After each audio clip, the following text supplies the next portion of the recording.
Meu nome é Tânia, e por 32 anos vivi à sombra da minha irmã, a Ana. Não importava o quanto eu me esforçasse ou o que eu conquistasse, para os meus pais, eu sempre seria a filha menos importante. O que eles nunca souberam é que, enquanto estavam ocupados elogiando a minha irmã, que sempre foi mediana em tudo, eu construí, discretamente, uma fortuna de 15 milhões de reais. Tudo mudou no último feriado de Ação de Graças, quando o meu segredo cuidadosamente guardado veio à tona, em meio a peru e farofa. Deixa eu te contar onde essa história começa. Antes de começar, deixa um comentário me dizendo de onde você está assistindo. Curta e se inscreva se dramas de família tocam a sua alma. E se prepare para o momento que deixou meu pai completamente sem palavras. Crescendo em um bairro de classe média em São Paulo, a nossa família parecia perfeita por fora. O meu pai, o João, trabalhava como ajustador de seguros, enquanto a minha mãe, a Maria, era professora do ensino fundamental em uma escola municipal. Morávamos em um sobrado modesto de 4 quartos, com um quintal arrumado e um balanço nos fundos. Mas, dentro daquelas paredes, a dinâmica familiar era tudo, menos equilibrada. Desde o momento em que a minha irmã Ana nasceu, 2 anos antes de mim, ela se tornou a criança de ouro. Tenho lembranças vivas de folhear álbuns de família onde a Ana tinha livros inteiros dedicados aos seus primeiros passos, primeiras palavras e ao primeiro dia na escolinha. As minhas conquistas, em comparação, mereciam talvez 1 ou 2 páginas, enfiadas no final dos álbuns dela, quase como se fossem uma reflexão tardia. O favoritismo se manifestava em inúmeros pequenos gestos que se acumulavam como pequenos cortes de papel ao longo dos anos. Quando a Ana começou as aulas de dança, aos 6 anos, os meus pais compareciam a todas as apresentações, sentados na primeira fila, com flores e tirando dezenas de fotos. Eles transformaram a nossa sala de estar em um verdadeiro altar de dança, com troféus e fotos expostas em destaque. No verão em que eu ganhei a Feira Estadual de Ciências, aos 12 anos, eles faltaram à cerimônia porque a Ana tinha uma competição de dança no mesmo dia. O meu certificado acabou em uma gaveta no meu quarto. As manhãs de Natal contavam a mesma história. A Ana abria presentes caros, coisas que ela tinha pedido especificamente, enquanto eu recebia itens práticos ou presentes genéricos que demonstravam pouca consideração.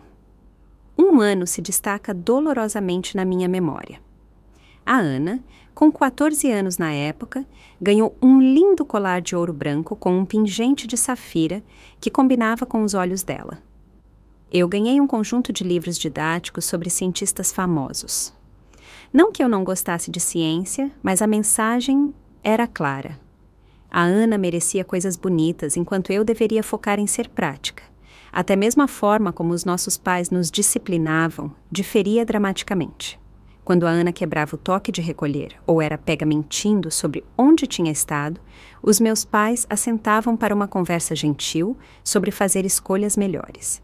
Quando eu cometia as mesmas infrações, era colocada de castigo imediatamente, muitas vezes com tarefas extras de punição. A dupla moral era tão óbvia que até os nossos vizinhos comentavam. Os nossos quartos contavam a história do investimento parental. O quarto da Ana era redecorado a cada poucos anos para combinar com seus interesses em evolução. Primeiro, foi de bailarinas, depois, de estrelas do pop e, por fim, um refúgio sofisticado de adolescente, com uma penteadeira e um assento de janela felpudo. O meu quarto mantinha as mesmas paredes em tom amarelo pálido e os móveis básicos, desde o ensino fundamental até o fim do ensino médio. Quando eu pedi para pintar as paredes de azul escuro na 8ª série, a minha mãe respondeu: "Não temos dinheiro para mudanças desnecessárias no momento." 2 semanas depois, eles surpreenderam a Ana com uma reforma completa do quarto. Eu aprendi cedo que o caminho para qualquer atenção parental passava pelo bom desempenho acadêmico. Enquanto a Ana era uma aluna sólida, que se destacava em atividades sociais, eu me forçava a tirar notas máximas. Eu me juntei a todos os clubes acadêmicos, participei de competições e ficava acordada até tarde estudando. Os meus pais reconheciam essas conquistas com acenos distraídos ou comentários como: "Que legal, mas você não quer tentar algo divertido como a sua irmã?" A constante desvalorização das minhas conquistas poderia ter quebrado o meu espírito, mas, em vez disso, forjou algo diferente em mim, uma independência feroz. Aos 13 anos, eu parei de buscar a aprovação deles. Tornei-me autossuficiente, aprendendo a cozinhar, gerenciando a minha própria agenda e encontrando as minhas próprias caronas para as competições acadêmicas. Eu assistia a Ana continuar a depender dos nossos pais para tudo, desde lavar a roupa até a ajuda com o dever de casa, o que se estendeu até os anos finais do ensino médio. A única pessoa que me via, que realmente me via, era a minha avó, a Lúcia, a mãe do meu pai. Vovó Lúcia era uma mulher esperta e sem rodeios, que tinha trabalhado como contadora em uma época em que poucas mulheres tinham uma carreira. Durante as minhas visitas semanais à casa dela, ela fazia perguntas detalhadas sobre os meus interesses acadêmicos e ouvia atentamente as minhas respostas. Eu tinha 15 anos quando a vovó Lúcia começou a me ensinar sobre dinheiro. Enquanto assávamos biscoitos na cozinha dela uma tarde, ela me perguntou se eu sabia o que era juros compostos. Quando eu balancei a cabeça negativamente, ela pegou um bloco de papel e me mostrou como o dinheiro podia crescer ao longo do tempo. Aquele dia mudou a minha vida. Durante os próximos 3 anos, ela me ensinou tudo o que sabia sobre investir, economizar e construir riqueza. Lições que os meus pais nunca se preocuparam em compartilhar com nenhuma de suas filhas. A sua irmã pode estar recebendo toda a má atenção agora. A vovó Lúcia me disse uma vez: mas você é a que tem a cabeça para o sucesso. Lembre-se, a verdadeira riqueza não é chamativa. As pessoas mais ricas na sala raramente são as que se gabam disso. A minha formatura no ensino médio deveria ter sido um dia de triunfo. Eu era a oradora da turma, tinha conquistado uma bolsa de estudos integral para a Universidade Federal do Rio de Janeiro, UFRJ, e fui aceita no prestigioso programa de administração. Enquanto eu fazia o meu discurso no pódio, avistei a minha família na plateia. O meu pai estava filmando, mas eu descobri mais tarde que o vídeo era principalmente da Ana reagindo a vários momentos, em vez de ser de mim falando. Durante a minha festa de formatura, os meus pais passaram a maior parte do tempo contando aos parentes sobre a aceitação da Ana em uma faculdade particular, cara. Apesar das suas notas medianas. As minhas conquistas foram mencionadas como um breve à parte. Foi bom que a Tânia tenha conseguido aquela bolsa, ela sempre foi tão prática. Naquela noite, eu fiz uma promessa a mim mesma. Um dia, eu construiria uma vida tão bem-sucedida que seria impossível de ser ignorada. Mas, no momento em que eu alcançasse isso, me perguntava se ainda desejaria o reconhecimento deles. Enquanto a Ana se dirigiu para a Pontifícia Universidade Católica do Rio de Janeiro, PUC-Rio, uma faculdade particular que custava mais de R$40 mil por ano, eu me matriculei na UFRJ com a minha bolsa de estudos integral. O contraste na forma como as nossas formações foram apoiadas não poderia ter sido mais gritante. Os meus pais ajudaram a Ana a mobiliar o quarto do dormitório com tudo novo, desde a roupa de cama coordenada até um frigobar e o notebook mais recente. Eles dirigiram por 5 horas para ajudá-la a se mudar, ficando o fim de semana para se certificar de que ela estava devidamente acomodada. Para a minha mudança para a faculdade, o meu pai me deixou com as minhas 2 malas e uma caixa de suprimentos de segunda mão, dizendo: "Bem, você sempre foi independente. Tenho certeza de que vai se virar. Ligue se precisar de alguma coisa mesmo." Ele estava de volta ao carro em 20 minutos, correndo para casa para ajudar a minha mãe a preparar uma cesta de presentes para a Ana, que estava na faculdade há apenas 2 semanas e já estava com saudades de casa. Quando eu ligava para casa naquele primeiro semestre, os meus pais sempre pareciam distraídos, ansiosos para me contar sobre a vida social da Ana e como ela estava se adaptando. Quando eu mencionei o meu desempenho perfeito após as provas, a minha mãe disse: "Que bom, querida. Eu te disse que a Ana foi convidada para fazer parte da melhor república do campus?" As disparidades financeiras se tornaram ainda mais aparentes à medida que a faculdade avançava. Os meus pais não contribuíram com nada para a minha educação, me lembrando que eu tinha uma bolsa sempre que o assunto dinheiro surgia. Enquanto isso, eles não apenas pagavam a mensalidade integral da Ana, mas também lhe davam uma mesada mensal para gastos pessoais. Eu trabalhava em 3 empregos para cobrir as minhas despesas de vida. Turnos matinais na cafeteria do campus, horas nos fins de semana na biblioteca e aulas particulares para outros estudantes em economia e finanças. Apesar da minha agenda de trabalho lotada, eu mantive notas perfeitas e comecei a me destacar nas minhas aulas de administração. Durante o meu 2º ano, o professor Lamartine, que ensinava análise financeira, me pediu para ficar depois da aula um dia.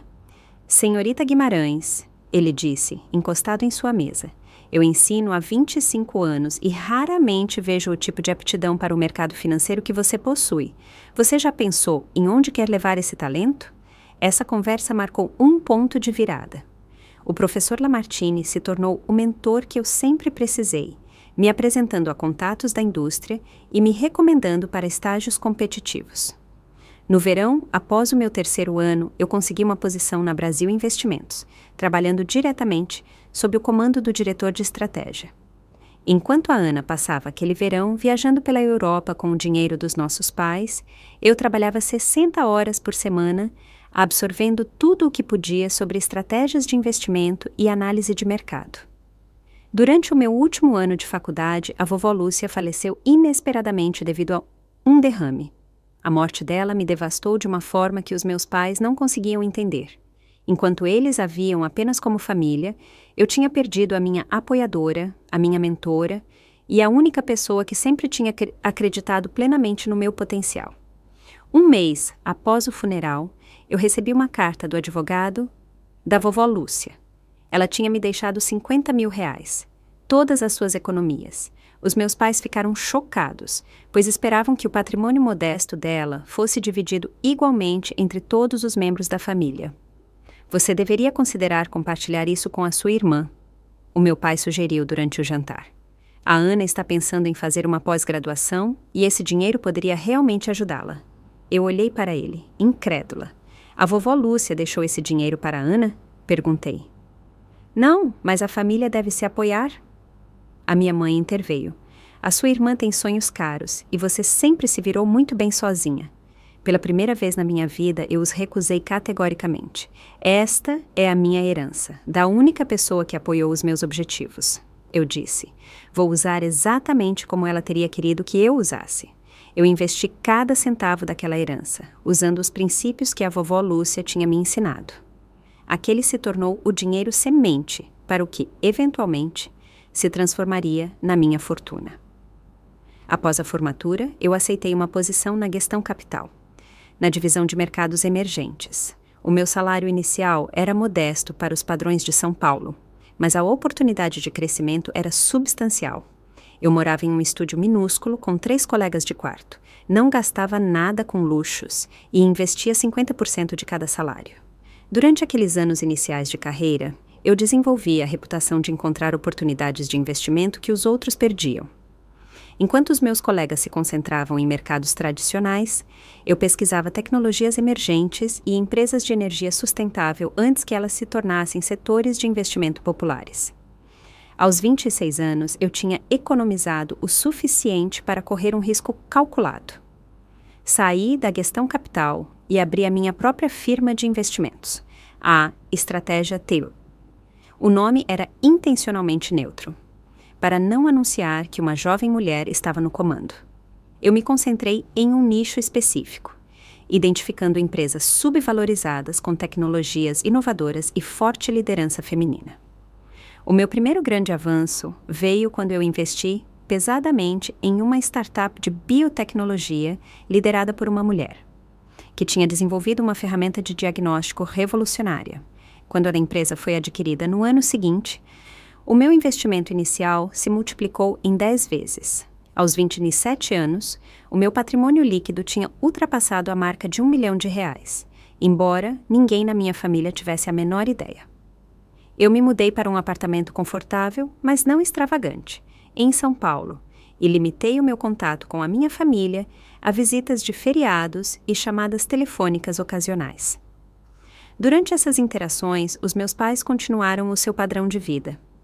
A Ana, que tinha trabalhado em vários empregos de marketing e ganhava um salário perfeitamente mediano, era elogiada sem parar por sua criatividade e contatos sociais. A minha carreira era mal reconhecida, e quando era, a minha mãe dizia coisas como: "Que bom que você encontrou um trabalho estável, embora pareça terrivelmente chato." Em reuniões de família, os parentes faziam perguntas detalhadas a Ana sobre a vida dela, enquanto eu recebia perguntas genéricas sobre se eu estava namorando alguém. Quando eu mencionava que a minha empresa estava indo bem, a conversa rapidamente voltava para a Ana, que estava empolgada em planejar uma viagem para a Tailândia, que os nossos pais estavam parcialmente financiando, apesar de ela ter 30 anos na época. Eu parei de tentar compartilhar os meus sucessos. Em vez disso, criei uma versão fictícia da minha vida para consumo da família. Eu trabalhava em um emprego de finanças comum, com horário normal, e ganhava um salário regular. Era mais fácil do que explicar a verdade e ver os olhos deles vidrarem, ou pior, vê-los de repente desenvolverem um interesse na minha vida apenas por causa do dinheiro. Nos 5 anos seguintes, a estratégia Theobald cresceu de uma operação de uma única mulher para uma boutique de investimentos com 15 funcionários e mais de 200 milhões de reais sob gestão. A minha estratégia de investimento combinava análise cuidadosa com riscos calculados. Eu desenvolvi um algoritmo que identificava empresas com fundamentos sólidos, mas com preços de ações temporariamente deprimidos devido a reações exageradas do mercado. Um dos meus maiores sucessos veio de investir pesadamente em empresas de armazenamento de energia renovável, pouco antes de grandes mudanças políticas fazerem o setor explodir. Outra grande vitória resultou da identificação de um padrão na adoção de tecnologia pelo consumidor que me levou a investir em 3 empresas obscuras, que foram subsequentemente adquiridas por gigantes da tecnologia. Aos 30 anos, o meu patrimônio líquido pessoal tinha atingido a marca de 5 milhões de reais. Aos 32, esse número tinha triplicado para 15 milhões, me colocando firmemente no topo do 1% dos brasileiros da minha idade. Eu possuía um apartamento deslumbrante em São Paulo, com janelas do chão ao teto, com vista para o Parque Ibirapuera, passava férias em resorts exclusivos e podia pagar por qualquer coisa que eu quisesse. Não que eu gastasse de forma extravagante. As lições da minha avó sobre a riqueza silenciosa tinham ficado comigo. No entanto, para a minha família, eu continuava sendo apenas a Tânia que trabalhava em finanças. Eu mantive cuidadosamente essa ficção através de várias estratégias. Tinha um telefone separado para as chamadas da família. Nunca postava sobre o meu sucesso nos negócios nas redes sociais. E, ao visitar a casa dos meus pais, eu dirigia um carro alugado, um popular, em vez do meu carro de luxo. Usava roupas simples, sem grifes, prendendo o meu cabelo em um rabo de cavalo e usando maquiagem mínima para reforçar a imagem de alguém focado no trabalho, em vez de sucesso. Eu tinha várias razões para manter essa elaborada decepção. Primeiro, eu temia que, se os meus pais soubessem da minha riqueza, eles imediatamente pedissem dinheiro. Não para eles, mas para a Ana. Ao longo das nossas vidas adultas, eles continuaram a apoiá-la financeiramente sempre que ela enfrentava desafios, desde ajudar com os depósitos do apartamento até tirá-la de enrascadas, quando ela acumulava dívidas no cartão de crédito.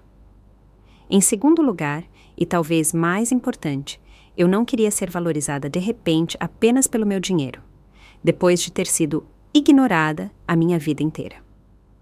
O que isso diria sobre o nosso relacionamento se o sucesso financeiro fosse o que finalmente me rendesse a atenção e a aprovação que me foram negadas? O pensamento me dava náuseas. Finalmente, anos de negligência emocional tinham me tornado protetora das minhas conquistas. O meu sucesso era apenas meu, construído sem o apoio ou o encorajamento deles. Uma parte profundamente ferida de mim não queria compartilhá-lo com as pessoas que nunca tinham acreditado em mim.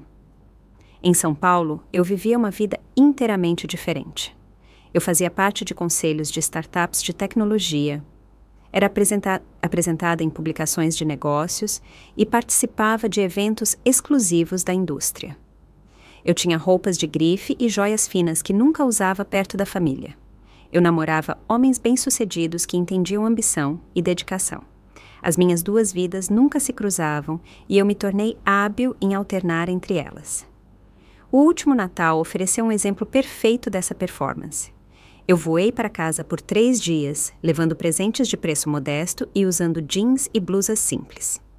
Durante o jantar, os meus pais falavam sem parar sobre a recente promoção da Ana para gerente de marketing sênior em uma empresa local, uma posição que provavelmente pagava menos do que o que eu gastava anualmente em viagens de negócios.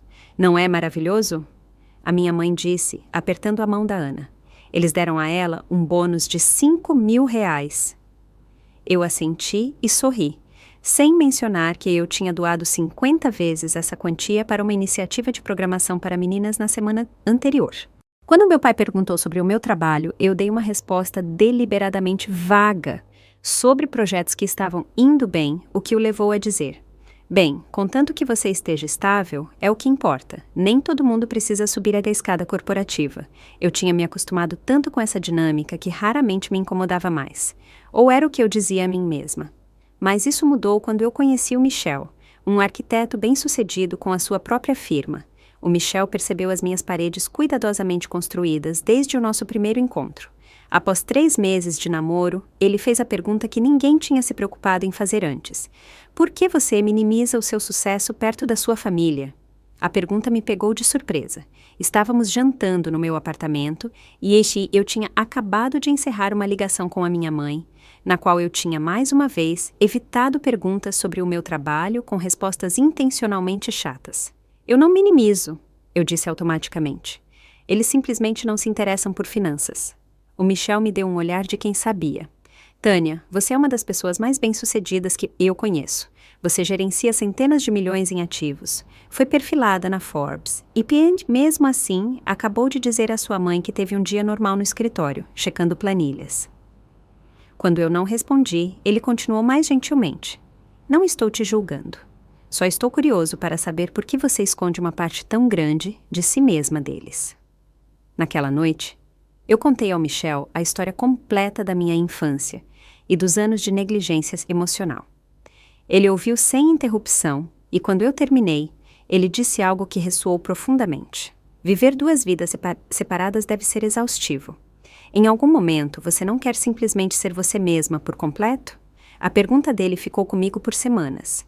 Com o feriado de Ação de Graças se aproximando, eu tomei uma decisão.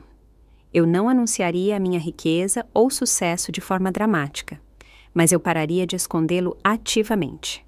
Eu levaria o Michel para conhecer a minha família, usaria roupas que eu realmente gostasse e responderia a perguntas sobre o meu trabalho honestamente, se me perguntassem.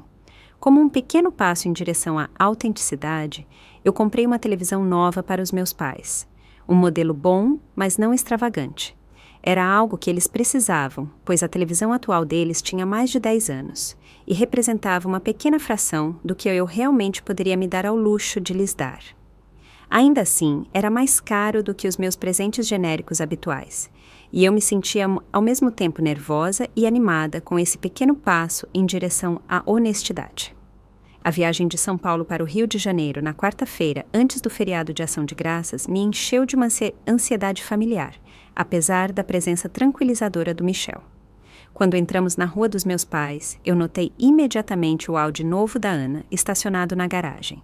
Um carro que eu sabia que os meus pais tinham ajudado a financiar, apesar do seu suposto sucesso profissional. É a hora do show, eu murmurei para o Michel enquanto estacionávamos na rua e pegávamos as nossas malas. A televisão, embrulhada em um papel prateado de bom gosto com um laço azul, estava no banco de trás. Quarta-feira, entregarei depois de me acomodar. No momento em que entramos pela porta da frente, a dinâmica familiar se estabeleceu com uma previsibilidade dolorosa. A minha mãe passou por mim para abraçar o Michel, encantada por conhecer o meu namorado bem-sucedido, enquanto o meu pai me deu um tapinha distraído no ombro antes de chamar. Ana! A Tânia está aqui. A Ana entrou na sala como se estivesse fazendo uma entrada em um palco. Aos 34 anos, a minha irmã ainda se portava com o ar confiante de alguém a quem foi dito a vida inteira que era especial. O seu cabelo loiro escuro estava com mechas novas, a sua maquiagem impecável. Tá! Ela exclamou, me dando um abraço rápido que mal fez contato. Ela se virou imediatamente para o Michel, avaliando-o com aprovação óbvia. Então, você é o famoso Michel? A mamãe disse que você é arquiteto. Enquanto o Michel lidava com as apresentações com graça, eu olhei ao redor da sala de estar. Novas fotos da Ana e do seu marido, o Paulo, dominavam a lareira, incluindo várias da viagem deles para a Ilhas Maldivas que os nossos pais tinham contribuído como presente de aniversário. Eu avistei exatamente uma foto minha, uma foto de formatura de 5 anos atrás, enfiada em uma mesa lateral. O jantar naquela noite foi uma aula de favoritismo sutil. A minha mãe tinha preparado todas as comidas favoritas da Ana, incluindo a moqueca, que dava muito trabalho. Quando eu me ofereci para ajudar na cozinha, a minha mãe disse: "Não precisa, querida, a Ana já arrumou a mesa tão lindamente." A conversa no jantar girou inteiramente em torno da recente promoção da Ana. Ela gesticulava dramaticamente enquanto descrevia o seu novo escritório com vista para a janela e a sua equipe de 2 assistentes de marketing que se reportavam a ela. "É uma validação, sabe?" ela disse, bebendo o seu vinho. "Todos aqueles anos de networking e construção de relacionamentos estão finalmente valendo a pena. Eles especificamente me disseram que as minhas habilidades interpessoais foram o motivo pelo qual eu consegui a posição." Os meus pais acenaram entusiasticamente durante a história dela. Quando o Paulo mencionou que a promoção veio com apenas um aumento modesto, o meu pai disse imediatamente: "Bem, você sabe, podemos ajudar se vocês precisarem de alguma coisa nova para o novo cargo. A primeira impressão é o que conta nos negócios." Ninguém perguntou sobre o meu trabalho até a sobremesa, quando a minha mãe se virou para mim e disse: "E como vai o seu trabalho, Tânia? Ainda fazendo essas coisas de planilha?" Antes que eu pudesse responder, a Ana interveio. Ela não saberia o que fazer com uma promoção de qualquer forma. Ela riu. "Lembra como ela sempre odiou ser o centro das atenções? Ela é mais feliz atrás de uma mesa." Mais tarde, naquela noite, eu descobri que o Michel e eu tínhamos sido designados para o pequeno quarto de hóspedes, com o sofá-cama, enquanto a Ana e o Paulo ficaram com a suíte principal, com a cama de casal e o banheiro privativo. Quando eu mencionei isso para a minha mãe, ela pareceu genuinamente confusa com a minha objeção. "A Ana e o Paulo estão acostumados a um certo padrão de vida", ela explicou. "E você sabe que a sua irmã tem problemas nas costas. Além disso, você sempre foi menos exigente com acomodações." Naquela noite, enquanto o Michel e eu tentávamos nos ajeitar no sofá-cama antigo, ele sussurrou: "Eles são sempre assim? Na verdade, eles estão se comportando melhor porque você está aqui." Eu respondi, apenas meio brincando. Na manhã seguinte, no feriado de Ação de Graças, eu ouvi uma conversa que confirmou que nada tinha mudado, apesar do meu sucesso adulto. Eu estava descendo o corredor quando ouvi o meu nome ser mencionado na cozinha. Parei, logo fora de vista. Eu simplesmente não entendo por que a Tânia não progrediu mais na carreira. A minha mãe estava dizendo. Ela sempre foi tão boa em matemática e nessas coisas analíticas. Algumas pessoas simplesmente não têm ambição. O meu pai respondeu. Ela sempre se contentou com menos, diferente da Ana, que está sempre buscando mais. Eu ouvi a Ana suspirar dramaticamente. Eu sinto pena dela às vezes, e agora ela trouxe para casa esse cara realmente bem-sucedido. Eu pesquisei no Google, sabe? A firma de arquitetura dele faz projetos enormes. Eu dou 6 meses antes que ele perceba que ela não está no nível dele. Eu fiquei paralisada, as palavras deles cortando mais fundo do que deveriam, já que eu tinha ouvido sentimentos semelhantes tantas vezes. O Michel me encontrou lá, colocou uma mão gentil no meu ombro e sussurrou. "Vamos dar uma volta." Lá fora, no ar fresco de novembro, eu finalmente deixei as lágrimas caírem. "Tem sido assim a minha vida inteira", eu disse. "Nada do que eu faço é o suficiente. E agora eles estão com pena de mim porque pensam que você é muito bem-sucedido para mim." O Michel parou de andar e se virou para mim. "Sabe o que eu acho? Eu acho que é hora de eles saberem exatamente quem você é de verdade." Mais tarde, naquela mesma tarde, enquanto ajudava a minha mãe a preparar o jantar de Ação de Graças, eu recebi uma ligação de negócios que eu não podia evitar. Um dos nossos principais investimentos estava sendo finalizado e a minha contribuição era necessária. Eu saí para o quintal para ter privacidade, falando com confiança sobre cifras de milhões de reais e ajustes de estratégia. Eu não percebi que a Ana tinha me seguido para fora até que eu encerrei a chamada e me virei, encontrando-a parada perto da porta dos fundos. A expressão dela era de suspeita. Quem era? Ela perguntou. Pareceu bem intenso para alguém que só faz entrada de dados ou o que quer que seja. Só coisas de trabalho, eu disse, tentando passar por ela para entrar na casa. Ela bloqueou o meu caminho. Desde quando analistas de dados falam sobre carteiras de investimento e retornos de 7 dígitos? Qual é o seu trabalho de verdade? Antes que eu pudesse formular uma resposta, a minha mãe nos chamou para dentro, para ajudar a arrumar a mesa. A Ana me deu um olhar longo e calculista antes de se virar. Mas eu sabia que a conversa não tinha terminado. A minha narrativa, cuidadosamente construída, estava começando a desmoronar, e eu me sentia ao mesmo tempo aterrorizada e estranhamente aliviada. O último fio se rompeu quando o Michel, conversando casualmente com o Paulo, mencionou a nossa próxima viagem a Tóquio. A Tânia tem um novo cliente lá, ele explicou. Mas vamos estender a viagem para explorar a cidade. Eu nunca fui, mas a Tânia vai algumas vezes por ano a trabalho. Eu vi a cabeça da Ana se erguer do outro lado da sala, os olhos dela se estreitando enquanto ela processava essa nova informação que contradizia tudo o que eu tinha contado sobre a minha carreira modesta. Enquanto nos movíamos em direção à sala de jantar para o jantar de ação de graças, eu podia sentir a tensão se acumulando como uma tempestade no horizonte. A sala de jantar parecia uma cena de um filme de feriado tradicional.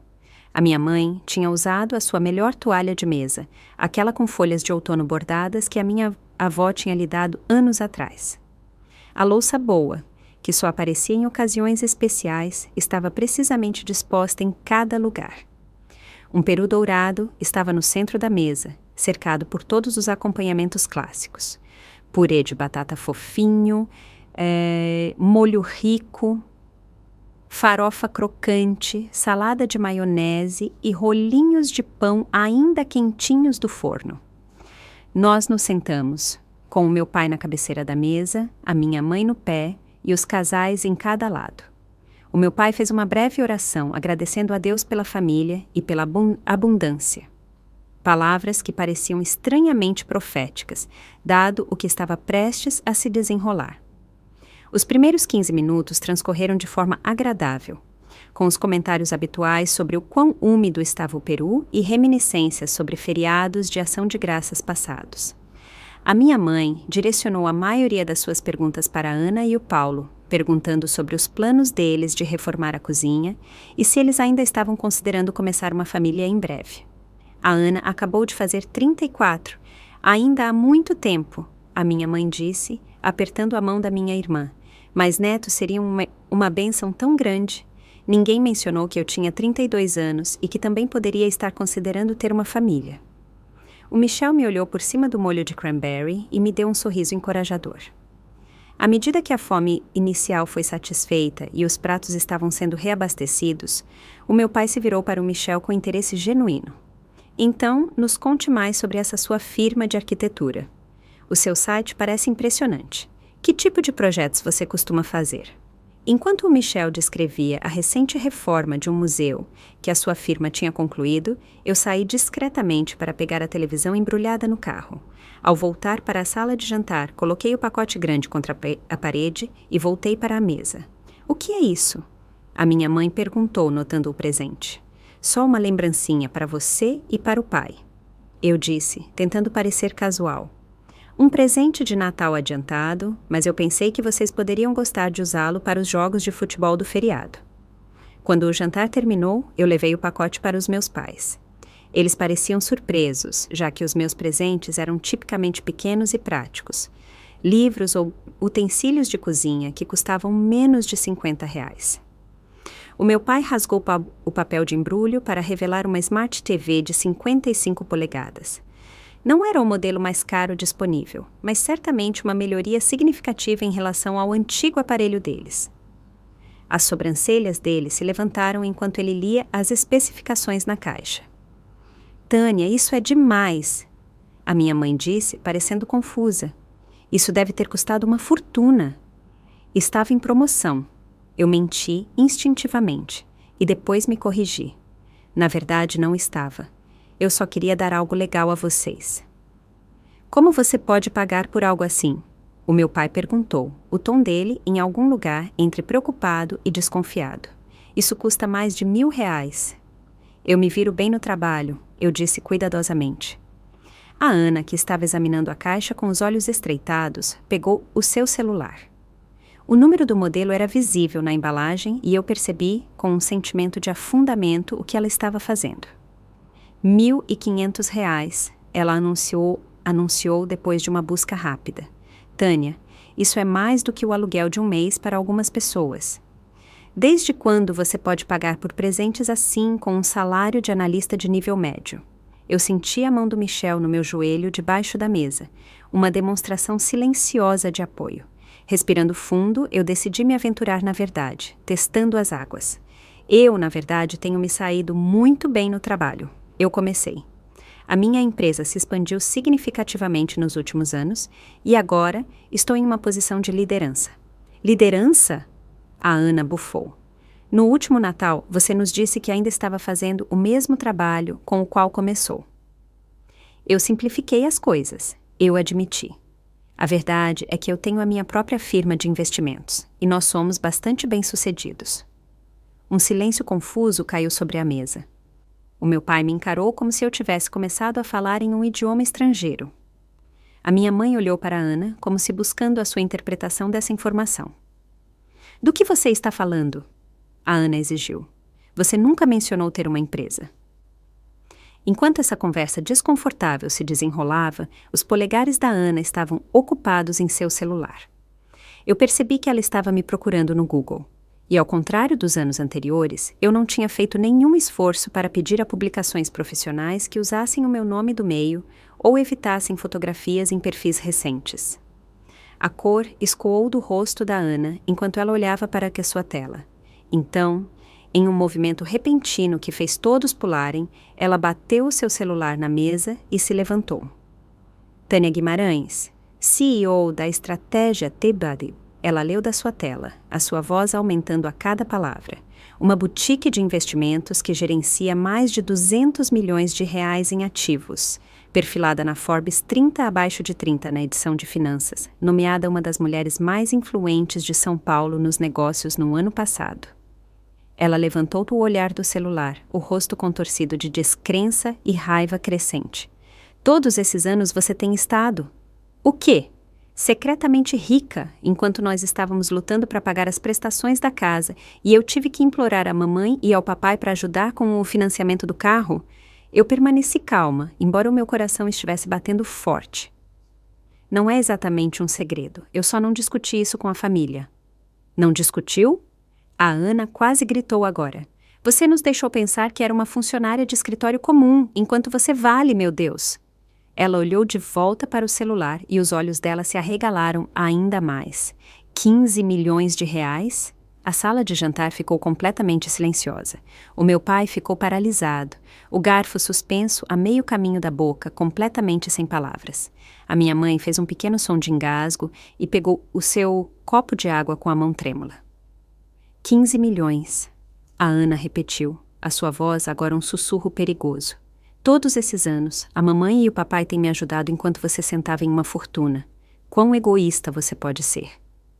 A injustiça dessa acusação finalmente rompeu o meu exterior calmo. Egoísta? Eu respondi, a minha voz nivelada, mas intensa. Eu tenho sido egoísta? Sim, egoísta! A Ana estava em total colapso agora, andando de um lado para o outro ao lado da mesa. Você sabe o que poderíamos ter feito com esse dinheiro? O Paulo e eu temos querido comprar uma casa há anos. A mamãe e o papai tiveram que usar as economias de aposentadoria para nos ajudar com despesas básicas, e você está apenas acumulando milhões. Os meus pais ainda estavam em choque, incapazes de intervir enquanto a sua filha favorita continuava a sua tirada. Quanto você tem exatamente? A Ana exigiu. É realmente 15 milhões ou mais? E você nunca se ofereceu para ajudar a sua família. Que tipo de pessoa isso faz de você? O Michel começou a falar, mas eu coloquei a minha mão no braço dele. Esta era a minha batalha. Que tipo de pessoa isso faz de mim? Eu repeti, me levantando lentamente. Deixa eu te dizer exatamente que tipo de pessoa eu sou, Ana.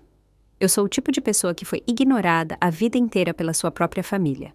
Eu sou a filha cujas conquistas acadêmicas foram ignoradas, enquanto os seus recitais de dança foram tratados como produções da Broadway. Eu sou a irmã que ganhou roupas usadas, enquanto você ganhou roupas de grife, que ganhou livros didáticos no Natal, enquanto você ganhou joias. Eu me virei para os meus pais, cujas expressões tinham mudado de choque para uma crescente e desconfortável realização. Eu sou a filha que trabalhou em 3 empregos na faculdade, enquanto vocês pagavam a mensalidade integral da Ana e lhe davam mesada. Eu sou a criança cujo discurso de formatura vocês mal assistiram, porque estavam ocupados demais filmando as reações da Ana. Eu sou a pessoa que construiu uma empresa de multimilhões de reais do zero, sem apoio, sem encorajamento e sem uma única palavra de orgulho de nenhum de vocês. O Paulo estava olhando para o seu prato, claramente mortificado. A minha mãe tinha lágrimas escorrendo pelo rosto.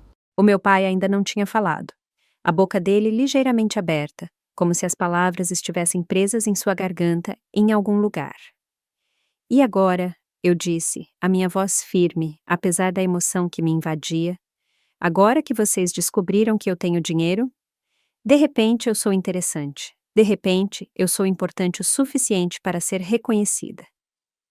O que isso diz sobre a nossa família? A Ana pareceu momentaneamente atordoada com a minha resposta, mas rapidamente se recuperou. Isso não é sobre ciúmes mesquinhos de infância, Tânia. Ela interrompeu. Isso é sobre a obrigação básica de família. Você nos deve. Eu não devo nada a ninguém, eu respondi.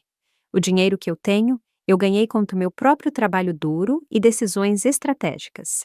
Assim como a atenção que você recebeu a sua vida inteira foi algo que você nunca teve que ganhar. Simplesmente foi dado a você. Isso é completamente diferente. A Ana gritou, o rosto dela vermelho de raiva. A mamãe e o papai estavam apenas sendo pais. É claro que eles tinham orgulho de mim, mas dinheiro de verdade é algo que você compartilha com a família. Assim como você compartilhou a atenção e o amor dos nossos pais comigo, eu perguntei calmamente. A minha mãe finalmente encontrou a sua voz. Tânia, nós nunca quisemos que você se sentisse menos amada, ela disse fracamente. Nós apenas pensamos que a Ana precisava de mais apoio. Você sempre foi tão capaz, tão independente. Eu fui independente porque eu tinha que ser, eu respondi. Eu era capaz porque ninguém mais iria fazer as coisas por mim. O meu pai finalmente falou, a voz dele rouca. 15 milhões. Ele sussurrou. Como isso é possível? Eu fiz investimentos inteligentes. Eu disse simplesmente, começando com os 50 mil da vovó, que vocês queriam que eu desse para a Ana para a pós-graduação. A Ana ainda não tinha terminado. Então, o que acontece agora? Ela exigiu. Você vai ajudar a sua família ou vai continuar sendo egoísta? O Paulo e eu poderíamos usar um adiantamento para uma casa. A mamãe e o papai deveriam poder se aposentar confortavelmente. Isso é o que a família faz um pelo outro. O Michel, que tinha permanecido respeitosamente em silêncio durante a maior parte do confronto, finalmente falou. Pelo que eu observei hoje, a Tânia tem dado para esta família a vida inteira. Só que não financeiramente. Talvez seja a hora de alguém dar algo de volta para ela, como o respeito básico. Ninguém te perguntou nada, a Ana retrucou para ele. Eu acho que terminamos aqui, eu disse, colocando o meu guardanapo na mesa. O Michel e eu vamos ficar em um hotel hoje à noite. Você vai simplesmente sair. A Ana estava incrédula. Depois de soltar essa bomba sobre nós, típico da Tânia, sempre pensando em si mesma.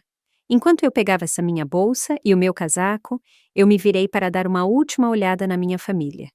O meu pai ainda parecia incapaz de formar frases completas. A minha mãe estava chorando silenciosamente. O Paulo parecia querer desaparecer debaixo da mesa. E a Ana estava com os punhos cerrados. Anos de privilégio se chocando contra a percepção repentina de que a sua irmã, que tinha sido ignorada, a tinha superado na forma mais tangível de sucesso que a sociedade mede. O jantar de ação de graças tinha acabado, o peru estava pela metade, a torta de abóbora intocada. Enquanto o Michel e eu caminhávamos para a porta, eu ouvi a Ana me chamar. Esta conversa não terminou, Tânia. Você não pode simplesmente esconder o seu dinheiro da sua família e fingir que está tudo bem. Mas eu já estava saindo para o ar fresco de novembro, me sentindo mais leve do que me sentia há anos. O quarto do hotel me pareceu um santuário depois do jantar explosivo. O Michel pediu serviço de quarto enquanto eu me sentava na beira da cama, alternando entre ataques de riso aliviado e momentos de descrença silenciosa. Não posso acreditar que isso acabou de acontecer, eu disse pela 10ª vez. Você viu o rosto do meu pai? Eu nunca, em 32 anos, o vi sem palavras. O Michel se sentou ao meu lado, me entregando um copo de vinho da bandeja do serviço de quarto. Você foi magnífica, ele disse. Completamente digna, enquanto a sua irmã teve um acesso de raiva por causa de um dinheiro que não é dela. As consequências começaram quase imediatamente. O meu celular vibrava com mensagens de texto e ligações, primeiro da Ana, depois da minha mãe, até mesmo do Paulo. Eu o silenciei e o coloquei virado para baixo na mesa de cabeceira. Eles vão ter que esperar até amanhã, eu disse. Estou exausta emocionalmente. Naquela noite, aninhada no peito do Michel na cama do hotel, eu experimentei uma mistura estranha de emoções. Havia tristeza pelo relacionamento familiar que eu nunca tive de verdade, raiva pelos anos de desconsideração, mas predominantemente um senso avassalador de libertação. O segredo que eu carregava por tanto tempo finalmente estava revelado, e embora a revelação tivesse sido caótica, havia liberdade em não ter mais que me esconder. Amanhã trouxe uma enxurrada de notificações. A Ana tinha enviado 17 mensagens de texto durante a noite, uma montanha-russa de emoções que variavam de furiosas. Como você ousa ir embora assim? Arrependidas. Me desculpa por ter gritado, mas você tem que entender o quão chocante isso foi. De egoístas, precisamos conversar sobre como o seu dinheiro pode ajudar a família. E de volta a raivosas. O seu silêncio é tão imaturo e egoísta. A minha mãe tinha ligado 4 vezes e deixado mensagens de voz chorosas, pedindo para que eu voltasse para casa para que pudéssemos resolver as coisas. O Paulo tinha enviado uma única e estranha mensagem de texto, pedindo desculpas pelo desastre do jantar e afirmando que ele não tinha tido nenhuma participação nas expectativas da Ana. O meu pai não tinha ligado nem enviado mensagem de texto. Eu estava no chuveiro quando bateram na porta do quarto do hotel. O Michel atendeu para encontrar o meu pai parado no corredor, ainda usando as roupas de ontem, o rosto abatido pelo que parecia ter sido uma noite sem dormir. Eu preciso falar com a minha filha, ele disse. Eu saí do banheiro, enrolada em um roupão do hotel, o meu cabelo molhado pingando nos meus ombros. Pai, eu disse, surpresa por vê-lo ali. Como você nos encontrou? Só tem 3 hotéis na cidade, ele respondeu. Esta foi a minha segunda parada. O hotel aqui perto manda lembranças. A tentativa de humor não funcionou na atmosfera tensa. O Michel se desculpou para pegar café no saguão, nos dando privacidade. O meu pai se sentou pesadamente na cadeira da escrivaninha, enquanto eu me equilibrei na beira da cama. Por quase 1 minuto inteiro, ele não disse nada, apenas olhou para suas mãos. 15 milhões de reais, ele finalmente disse, balançando a cabeça. Eu ainda não consigo assimilar isso. Não é sobre o dinheiro, pai, eu disse calmamente. Ele levantou o olhar, os olhos vermelhos e cansados. Eu sei, ele respondeu, me surpreendendo. É sobre como nós tratamos você, como sempre tratamos você. O reconhecimento simples me pegou de surpresa. Eu esperava defensividade, justificativas, talvez até raiva por eu ter escondido o meu sucesso. A admissão quase me fez chorar. Eu não fui um bom pai para você. Ele continuou, a voz dele rouca de emoção. Eu disse a mim mesmo que a Ana precisava de mais atenção, mais apoio, mais de tudo. Ela sempre foi tão dramática, tão exigente. Você era quieta, capaz, inteligente. Eu pensei que isso significava que você precisava de menos de nós, mas isso não foi justo com você. Não, não foi, eu concordei, não querendo suavizar a verdade para fazê-lo se sentir melhor. A sua mãe e eu, nós caímos em um padrão logo cedo. A Ana chorava e fazia birra se ela não conseguisse o que queria. Você simplesmente se adaptava e encontrava outra maneira. Nós pegamos o caminho de menor resistência. E você sofreu por isso. Ele passou a mão pelo rosto. Quando você tinha 10 anos, você ganhou aquela competição de ciências na escola. Você se lembra? Você construiu aquele modelo do sistema solar que se movia de verdade. Eu fiquei tão orgulhoso, mas nunca te disse. Nós tivemos que ir embora cedo porque a Ana estava entediada e fazendo uma cena. Eu me lembrei. Eu tinha passado semanas naquele projeto, calculando cuidadosamente as distâncias relativas e os tamanhos dos planetas, construindo um motor a partir de um kit para fazê-los girar. Eu ganhei o primeiro lugar, mas a minha família já tinha ido embora quando o meu nome foi chamado. Houve milhares de momentos assim, eu disse. Milhares de vezes em que as minhas conquistas foram ignoradas enquanto a mediocridade da Ana era celebrada. Ele estremeceu, mas não argumentou. Você está certa.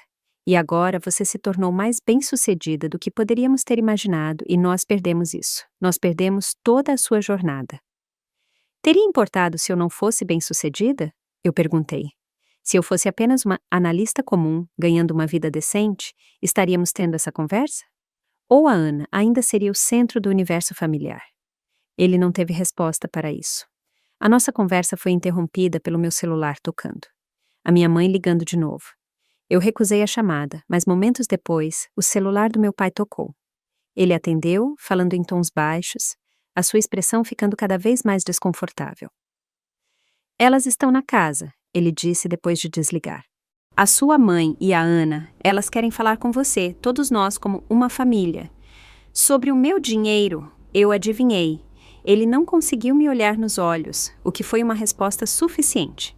Quando Gom Michel voltou, eu o informei sobre a conversa. Vale a pena voltar lá? Ele perguntou preocupado.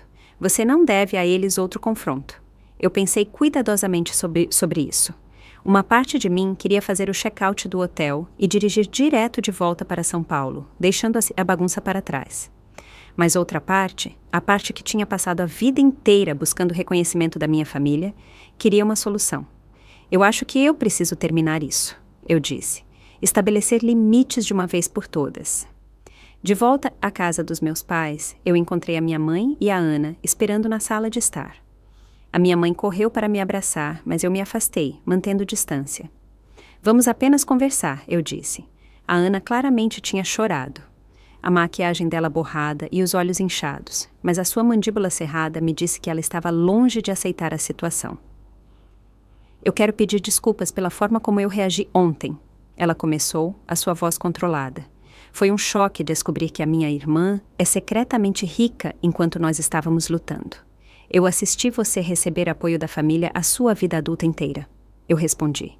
Ajuda com a mensalidade da faculdade, com o aluguel, com as parcelas do carro, com as férias. Mesmo agora, aos 34 anos, você espera que a mamãe e o papai subsidiem o seu estilo de vida. Eu nunca pedi ou recebi um centavo. Isso é diferente, ela insistiu.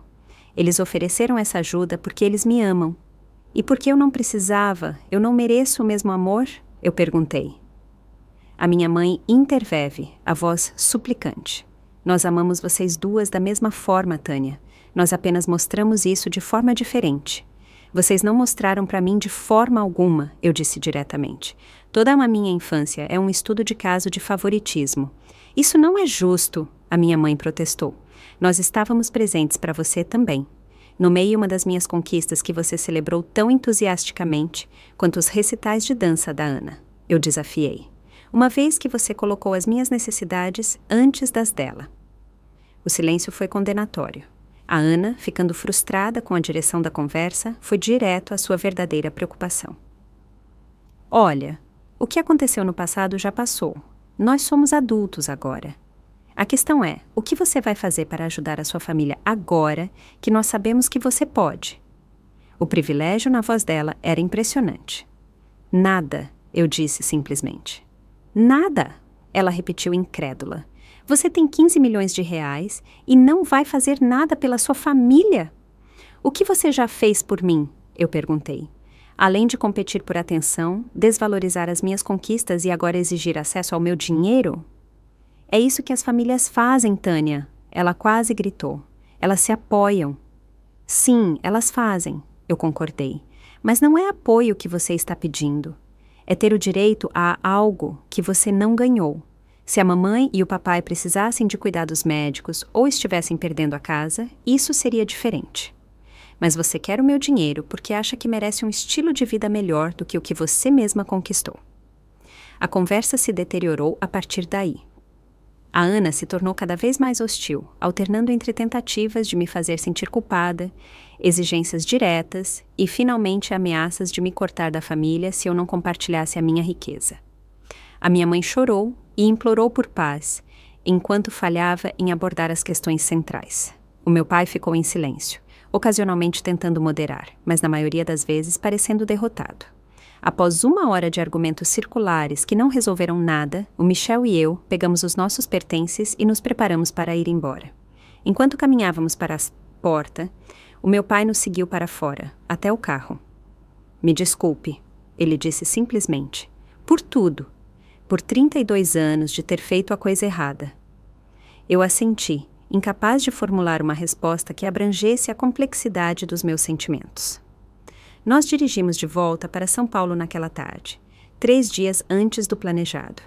Durante a longa viagem, o Michel e eu conversamos sobre tudo o que tinha acontecido. Você lidou com isso com uma graça incrível, ele disse enquanto cruzávamos a linha do estado para São Paulo. A maioria das pessoas teria cedido à pressão ou queimado completamente as pontes. Eu não sei se as pontes não estão queimadas de qualquer forma. Eu suspirei. Não consigo imaginar que o feriado de Ação de Graças estará no calendário no próximo ano. Talvez isso não seja uma coisa ruim, ele sugeriu gentilmente. A família deve te levantar, não te derrubar.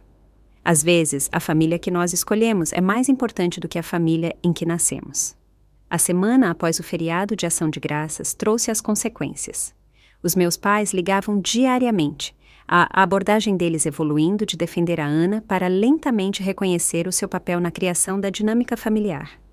O meu pai, especialmente, parecia estar genuinamente refletindo sobre o seu comportamento. Eu acho que eu nunca te vi de verdade, ele disse durante uma ligação. Eu estava tão ocupado gerenciando as necessidades da Ana, que perdi quem você realmente era. Eu tenho orgulho de você, Tânia. Não por causa do dinheiro, mas porque você construiu algo notável, apesar de ter pais que falharam com você. A minha mãe teve mais dificuldade em aceitar a responsabilidade, muitas vezes voltando a "mas nós amávamos vocês duas", ou "a Ana só precisava de mais atenção". Ainda assim, eu podia sentir uma mudança gradual na perspectiva dela, pequenas rachaduras na narrativa que ela tinha mantido por décadas. A Ana adotou uma abordagem diferente. Depois de vários dias de mensagens raivosas que eu não respondi, ela começou a entrar em contato com a família estendida, compartilhando uma versão distorcida dos eventos que me retratava como uma irmã gananciosa e egoísta que se recusava a ajudar a família em necessidade. Primos e tias com quem eu mal falava começaram a enviar mensagens expressando decepção com o meu materialismo. Eu nunca te pedi dinheiro antes, escreveu a minha prima Stephanie, a quem eu não via há 5 anos. Mas o meu filho realmente quer ir para o acampamento de futebol neste verão. E já que você é obviamente cheia da grana... Eu apaguei as mensagens sem responder. As pessoas que realmente me conheciam entendiam a situação. As que só entraram em contato quando o dinheiro estava envolvido confirmaram exatamente por que eu tinha mantido o meu sucesso em segredo por tanto tempo. 6 meses após o colapso do feriado de Ação de Graças, a primavera trouxe um novo crescimento, tanto no mundo natural quanto na minha vida pessoal. O período imediato de consequências tinha sido doloroso, mas a honestidade forçada tinha, em última análise, criado espaço para a cura, mesmo que essa cura parecesse diferente do que eu poderia ter esperado. Eu comecei a me consultar com a doutora Elza Rodrigues, uma terapeuta especializada em trauma familiar, que me ajudou a processar as emoções complexas em torno da minha infância e do confronto recente. O seu sucesso desencadeou um sistema familiar que foi construído em papéis específicos. Ela explicou durante uma sessão. Você foi designada para o papel de criança autossuficiente e ignorada. A Ana era a criança carente e celebrada. Os seus pais eram os provedores que focavam os seus recursos onde eles percebiam a maior necessidade. Quando você revelou o seu sucesso, você quebrou esses papéis e todo o sistema familiar foi desestabilizado. Através da terapia, eu cheguei a entender que, embora eu não pudesse mudar o meu passado ou o comportamento da minha família, eu poderia estabelecer limites claros para o futuro. Eu redigi um e-mail para toda a minha família, delineando esses limites. Eu não discutiria as minhas finanças, eu não forneceria fundos para o estilo de vida da Ana, e eu só participaria de reuniões de família onde as minhas conquistas e a minha pessoa fossem respeitadas igualmente às da minha irmã.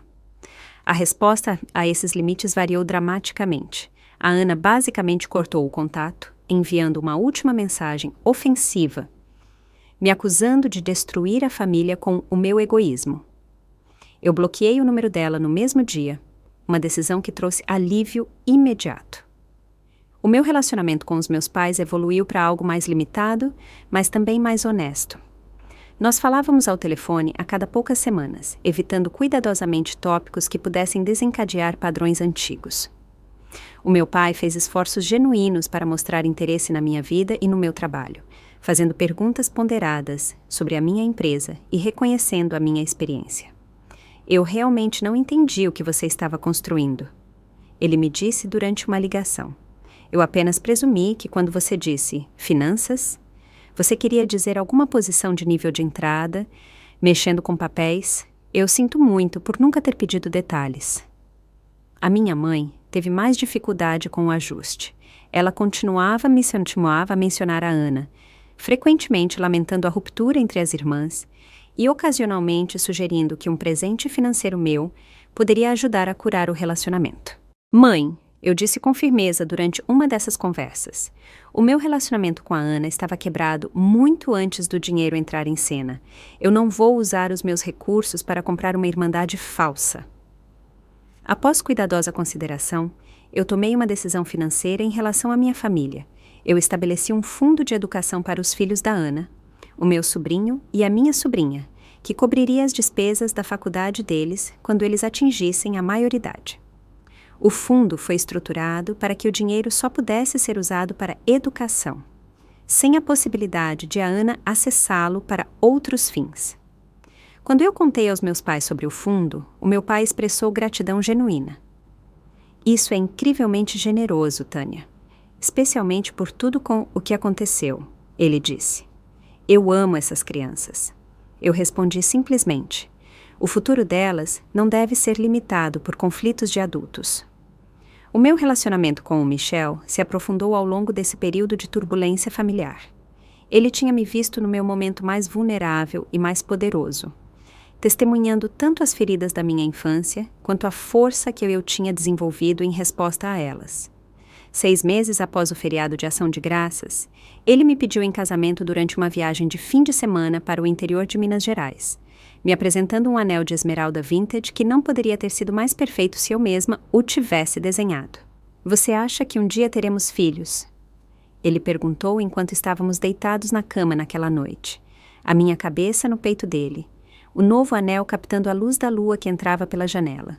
Eu acho que sim, eu respondi, surpresa com o quanto eu queria aquele futuro com ele. Mas nós faremos melhor do que os meus pais fizeram. Nós amaremos cada criança por exatamente quem ela é, não por quem precisa mais de nós. Em muitos aspectos, a cura mais profunda veio através da construção do que o Michel tinha chamado de a minha família escolhida.